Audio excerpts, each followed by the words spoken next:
AP ప్రభుత్వం మరో కీలక నిర్ణయం తీసుకుంది. పేదలకు ఇళ్ల పథకం ప్రభుత్వం ప్రతిష్టాత్మకంగా భావిస్తోంది. అందులో భాగంగా మరోసారి సామూహిక గృహ ప్రవేశాల కార్యక్రమం నిర్వహణ దిశగా సీఎం చంద్రబాబు కీలక ప్రకటన చేశారు. ఇందుకు ముహూర్తం ఖరారు చేశారు. టిడ్కో ఇళ్లు కాకుండానే మరో 5 లక్షల ఇళ్లను లబ్ధిదారులకు అందించాలని ఆదేశించారు.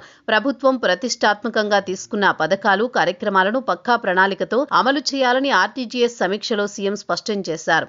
పేదలకు ఇళ్ల పథకం నిర్వహణపై సీఎం చంద్రబాబు కీలక ఆదేశాలిచ్చారు. ప్రభుత్వం అత్యంత ప్రాధాన్యంగా తీసుకున్న పథకాలు, కార్యక్రమాలను పక్కా ప్రణాళికతో అమలు చేయాలని స్పష్టం చేశారు. ఈ ఏడాదిలో మరోసారి సామూహిక గృహ ప్రవేశాల కార్యక్రమం చేపట్టాలని నిర్ణయించుకున్నట్లు ప్రకటించారు.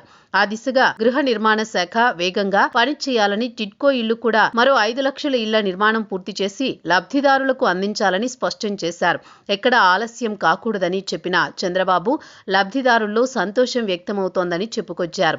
ఇలాంటి స్థలాల పంపిణీ ప్రక్రియను త్వరగా ప్రారంభించాలని చెప్పారు. సుమారు 2 లక్షల మంది ఇళ్ల స్థలాలు కోరినట్లు సర్వేలో తేలిందని, వర్షాకాలంలో ఇసుక సరఫరాలో ఇబ్బందులు రాకుండా జాగ్రత్తలు తీసుకోవాలని సూచించారు. కాగా రీచ్ల వద్ద, స్టాక్ యార్డుల వద్ద రవాణా పేరుతో కానీ ఇతర పేర్లతో ఎక్కువ ఛార్జీలు వసూలు చేయడానికి వీల్లేదు.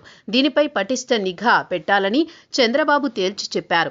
కళాశాల విద్యను మరింత పటిష్టంగా తీర్చిదిద్దాలని, ప్రస్తుత పరిస్థితులకు అనుగుణంగా కళాశాల విద్యను రీఓరియంటేషన్ చేయాల్సి ఉందని, ఆ మేరకు అధ్యయనం చేయాలని సీఎం సూచించారు. సంప్రదాయ కోర్సులతో పాటు డిమాండ్ ఉన్న కోర్సులను కొత్త కరిక్యులంలో ప్రవేశపెట్టేలా కసరత్తు చేయాలన్నారు.